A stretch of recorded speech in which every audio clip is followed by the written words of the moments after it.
This program was first broadcast on Canterbury's community access radio station Plains FM 96.9 and was made with the assistance of New Zealand On Air.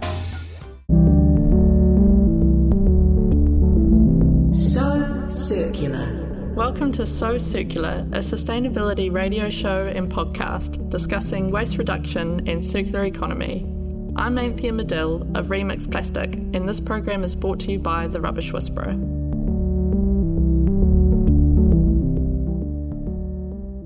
Kia ora katoa, and welcome to episode 9 of So Circular. This episode we will be discussing Plastic-Free July, and we will explain what it is and where it fits in with circular economy systems. But before we start, some good news.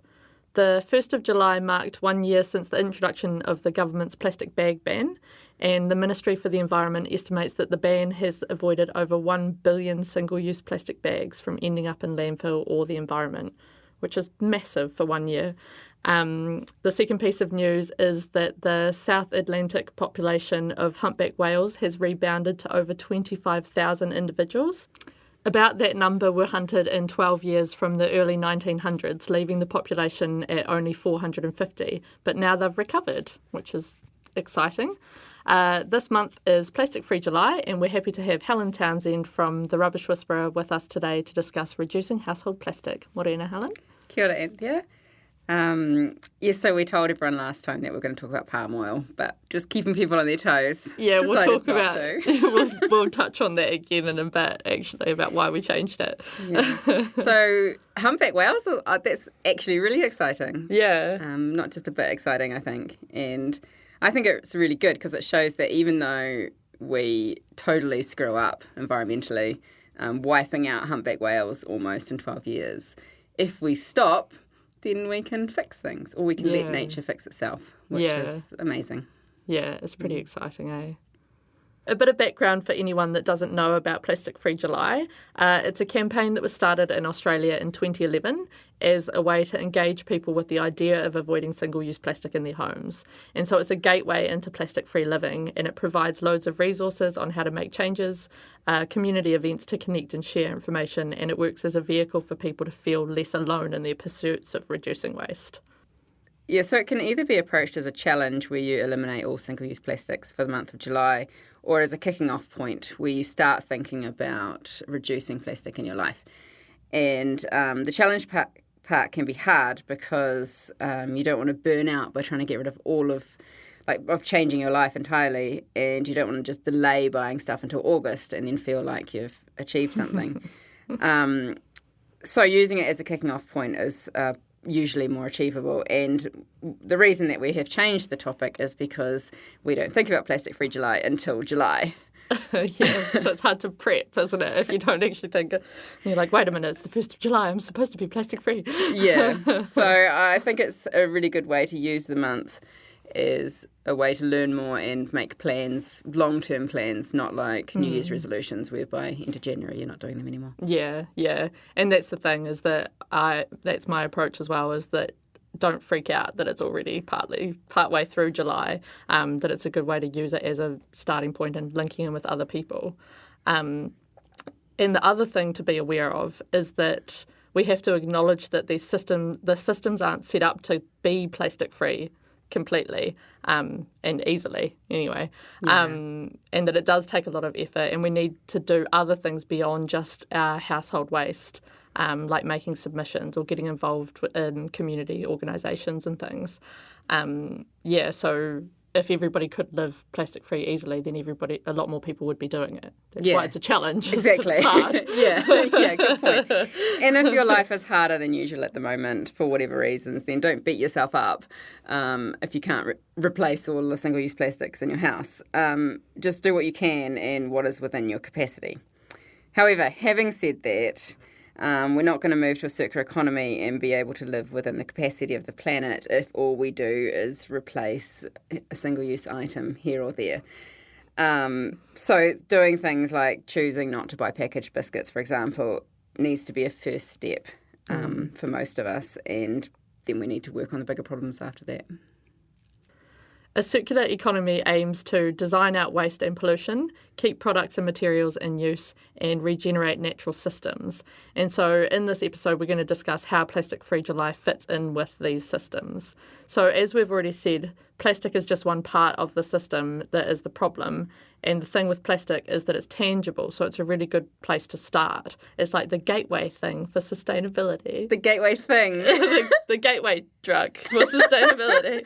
I never know if I should say that because it sounds really bad, but this is like an addiction Like you're allowed. Yeah, a good drug. Yeah, and not illegal. I feel we're straying into dangerous territory here.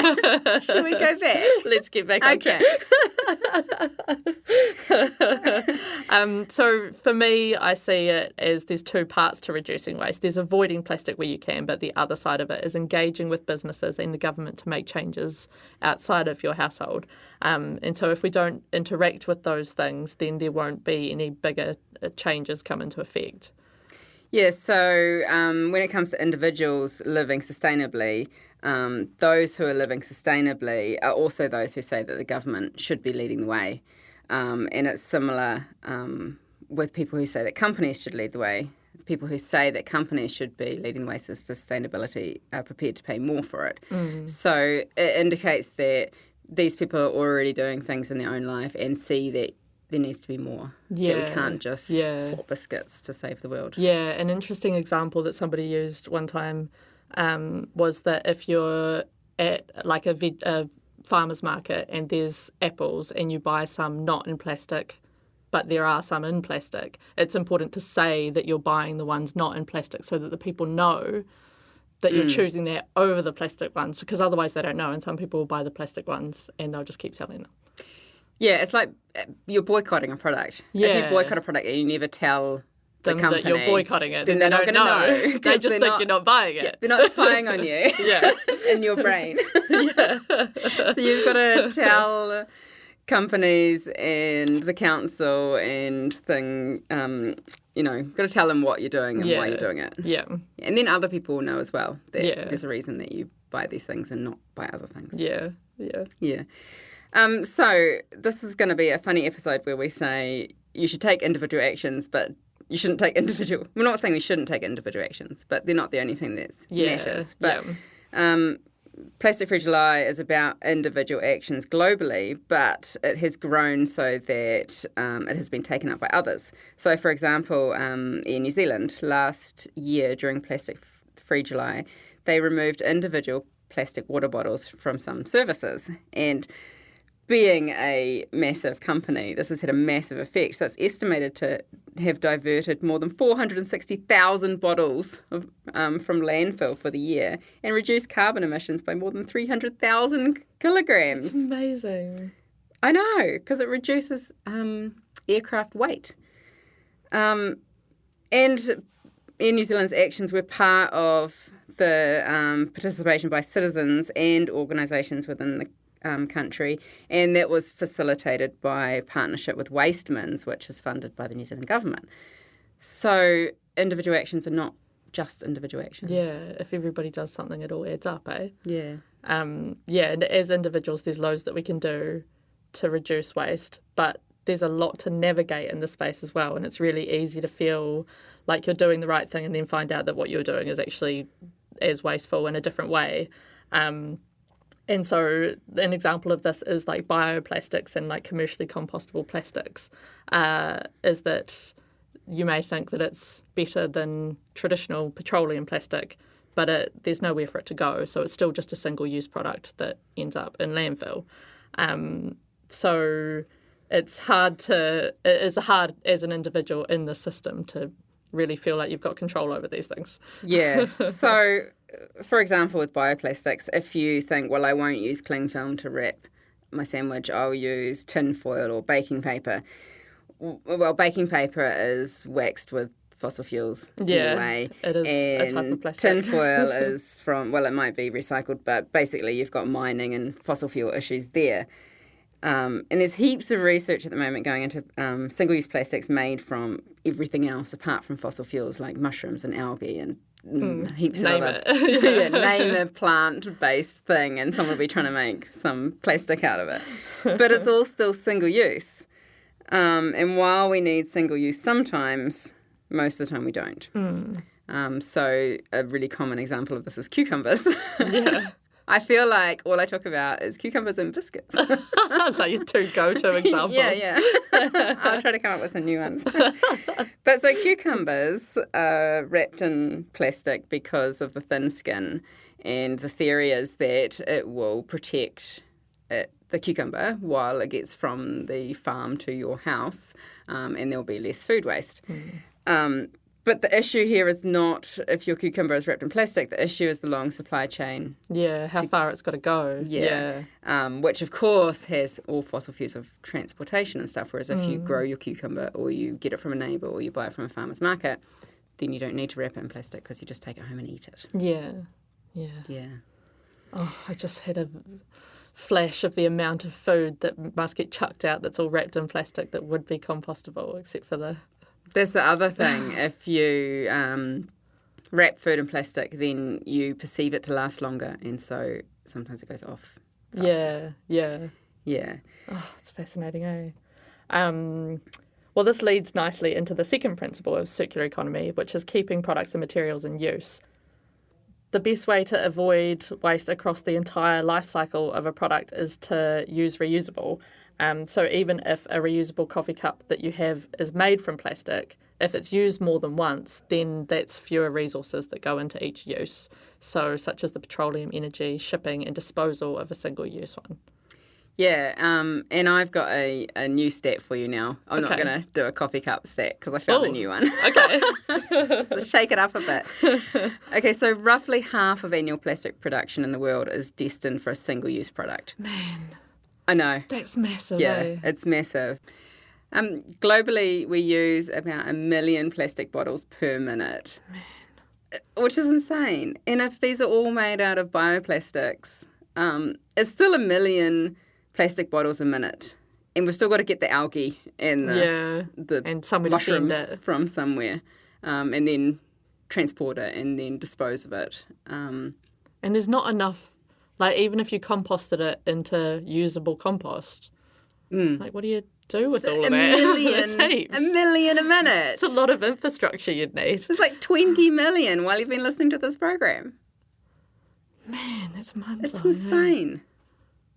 Single it's use. Too many. It's too many. Too many. And this is why Plastic Free July is about single-use plastics, because that is too many. That's ridiculous. And once you understand that reusables keep products and materials in use, then you can start supporting that change outside of your household. So, for example, with coffee cups again, because it seems to be a good, useful, everybody uses them example. We're still using disposable coffee cups. I'm still talking about it. So you can support cafes that encourage customers to bring their own cups through like incentivising them. And you can use and support reuse schemes. So there's again cups, which are reusable cups that you pay a deposit to borrow. And if you're involved in community events or in anything that you help organise events, then you can introduce mug libraries. And so all of these things strengthen the reuse systems on offer and show others that there's value in those systems. Yeah, so a mug library is when, for example, there's one at Littleton Market, and if you want to buy a coffee from the coffee vendors, you can go to the mug library, and there is a collection of mugs, real mugs. Actual mugs. And then you just take one of the actual mugs and you take it to the coffee vendor, and they put your coffee in the actual mug, and then you drop it back to the mug library, and then it is washed, ready for the next time. And then you just donate a koha for the person who's washing your mug for you. Yeah, it's cool, eh? Yeah, awesome. So when it comes to the government level, then considering environmental policies and making submissions is what you can do. So if you're trying to reduce your waste as an individual, you have a clearer idea of the types of changes needed at a larger scale and are better informed to make submissions to your council. And if you don't want to make submissions yourself, then you can support other organisations like Greenpeace or Forest and Bird that make submissions regularly. Yeah, there's heaps of amazing resources that go through all of the really tedious documents from government and local government and actually read them and then form submissions. And that's what I do, is that I tend to go around different places that I trust on the topic and then kind of piece together my own submission or support those ones. Yeah. Yeah, and I used to think that if you made a submission, you have to make it in like government language. Yeah. And then I read other people's submissions and I was like, oh, I can just do it in normal language. Yeah, you can just say what it is. I don't have to, I don't have to get a degree to make a submission. Yeah, that's exactly it. So feel free to make submissions in your own words. Yeah, cool. Yeah. So the third principle of circular economy systems is regenerating natural systems. And the obvious thing with being plastic free is that if we consume less, then we don't need as many resources, which means that there's all of that pressure taken off the environment. And Helen, you told me a really interesting thing about fossil fuels and plastic that I didn't quite understand. Yeah. So this just blew my mind. So, I mean, one of the things you can do for Plastic Free July is to choose to use fewer fossil fuels. So not driving your car as much or walking or biking to work. And the reason that this relates to Plastic Free July is because making plastics from fossil fuels is only cost effective for the company that makes the plastic if it's made with byproducts of the fossil fuels that are used in energy. Yeah. So the high quality fossil fuels is used for energy, and then there's stuff left over. This is like a broad outline. Yeah, I don't know if what you want that is. the Like the chemistry, scrapings off the floor something that like then that. go into Okay, the single-use plastic. Feel free to go and check the chemistry out. So that means that if we keep using fossil fuels, then the industry keeps producing the byproducts that make the single-use plastics. Yeah. So in order to use that up, they will keep making single-use plastics. And that's why it's so cheap, is because it's a byproduct. That's why it's so cheap. And that's why single-use plastics are pushed so much. Yeah. Because it's a way to make money out of waste. Yeah. Which generally we like using waste to make things, context. but not in this context. Yeah. So if you phase out fossil fuels, it forces plastic producers to take on the real costs of plastic production, and then making single-use plastics is not so economically viable. It's huge. Understanding. How did I not know this Massive. until now? It's massive. And it shows that that's why we're talking about single-use plastics with circular economy, because everything is interrelated and interlinked. And this explains why, because I've never been able to understand how single-use plastics can be so cheap when it's a limited resource that has to be like extracted. Yeah, it's just because it's not. just a waste. It's there in the using it for the bin. Yeah. Sort of. Yeah. Yeah. Man, it's amazing, incredible. So you can do Plastic Free July by biking to work. That's cool. Which will also cut down your chance of dying. of cancer. Beyond just consuming less, another way to regenerate natural systems is to design things in a way that all the components can be disposed of at the end of their life with no impact on the environment. So, like in nature, when something dies, it becomes food for something else.